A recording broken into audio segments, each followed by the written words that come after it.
मुबारक हो मुसलमानों के फिर रमज़ान आया है।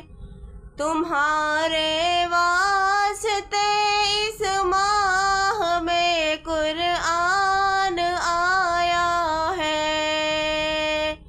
गुनाहों से करो तौबा, पढ़ो सल्लात आका पे। खताए बख्शवाने के लिए मेहमान आया है। करो सहरी नमाज फजर, पढ़ लो फिर तिलावत भी। हदीसों में हबीबे रब का ये फरमान आया है।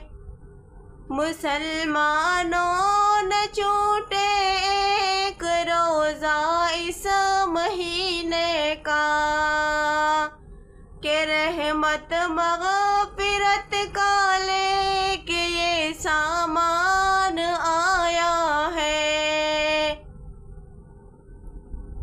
तरावी वो तहज्जुद पढ़ के तुम दिल से दुआ मांगो।